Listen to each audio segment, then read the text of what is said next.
Alright guys, so we're supposed to finish this last example of section 3.6 last week, but now school is shut down, so I'm forced to do this over an iPad. So bear with me here. This is my first time making a video online for anything, so you may have to replay this several times to understand me. But I'll try my best to keep this short, and so that way you don't have to stare at the video for more than 10 or 15 minutes here. So just a quick recap here. We started this lesson. We covered several examples in class. We did a general math equations that deal with x and y in terms of t, and then we move on. We discussed the ladder examples. So that's also a standard application of related rates. And now I'm going to cover the economics business example regarding related rates. So this is on the homework, and this is one of the questions we want to get to. So just follow along here.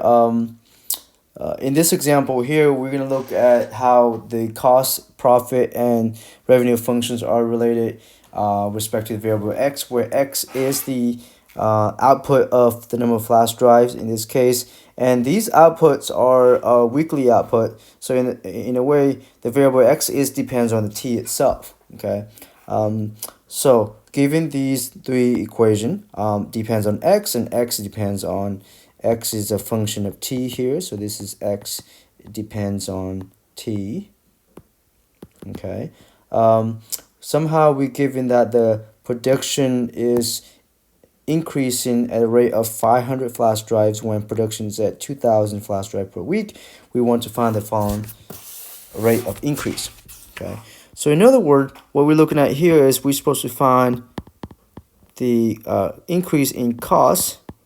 So that's dc dt, and then dr dt, which is the increase in the revenue, and dp over dt. So each of these functions depends on x depends on t. So we want to implicit differentiate these functions with respect to t. So that's what we're supposed to find when the following are given. When production level is at 2,000 flash drive per week, and it's increasing at the rate of 500 flash drive per week. So those are the given information that we're supposed to use when we find the dc dt, dr dt, and dp dt. Okay, so let's go ahead and do this. All right, so part A, we want to find the cost respect to time or weekly. So find dc dt when x is 2,000, and then dx dt is 500. Okay, so let's start with the cost equation. I think that is 5,000 plus 2x, and we want to implicit differentiate both sides respect to t. All right. Okay, I think I messed up on that one. Let's go ahead and erase this here. Let's try that again. Plus d dt of 2x. Keep in mind that x is a function of t, so each time we implicit differentiate a variable that has x here, we're supposed to times x prime, and we discussed that in class. So let's go ahead and go through this. So that's dc dt. This is 0 plus 2, which is the derivative of the outside function. So now the change, we're going to say, okay, the inside function is going to be x, which is the function of t. So we're supposed to times by the x prime. In this case, x prime function is the dx dt. So if x is a function of t, then x prime of t is the same thing as dx dt. Okay. All right. So we're going to plug in the given information, and that is the rate of increase in x, in this case, is 500 flash drive per week. So the cost is increasing by 1,000 per week. Okay, so what we can do here, we can say cost is increasing by a rate, or at a rate of 1,000 per week when production level is 2,000 flash drive a week, and increasing by 500 a week as well. Okay, so that's the interpretation of the answer dc dt. Let's go ahead and move on and find drdt. Okay, find drdt. So that's the change in the revenue with respect to the t variable there. So again, we want to find that when we given that the current production level of 2,000 flash drive is increasing at a rate of 500 per week. All right. So again, let's start with the functions revenue. That is, I believe, I don't know what it is. Okay, 10x minus 0.001x squared. We're gonna implicit differentiate both sides with respect to t. All right. Okay. X squared. All right. So on the left hand side here we have dr dt. The right hand side we're gonna have 10. Again, keep in mind that each of these x is a function of t. Okay. So this is where we use the chain rule to times by the x prime of x, or x prime of t, in this case dx dt. So we learned that in lesson 3.5. So 10 times dx dt minus 0.02x times dx dt. So we apply the power rule and then times by dx dt, which is part of the chain rule.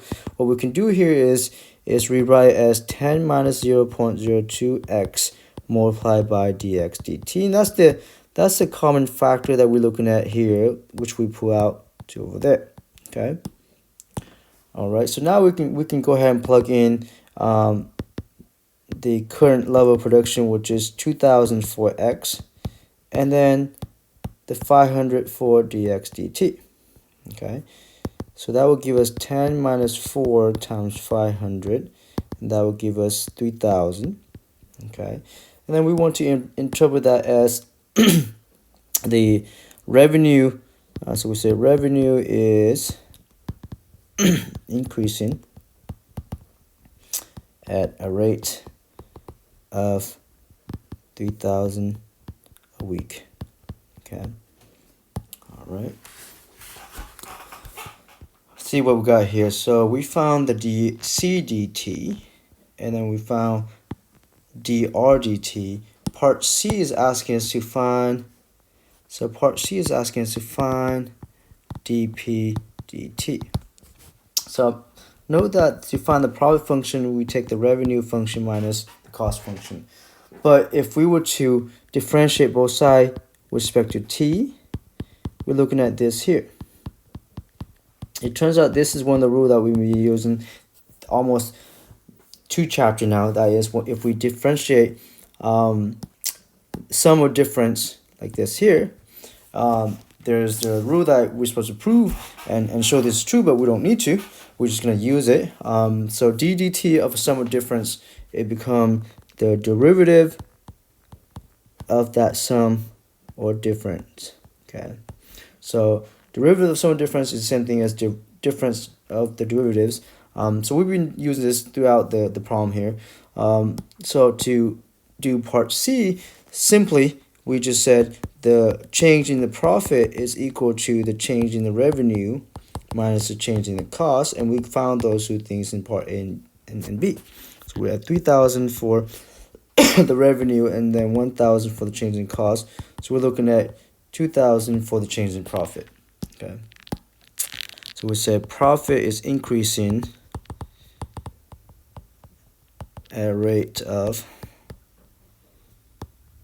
2,000 a week. And I feel like I'm getting the coronavirus here. I keep coughing this past couple days, so it's not a good sign. Anyway, so let me know if you guys have any questions. I'm gonna go ahead and upload this video so you can take a look at this so you can do the homework.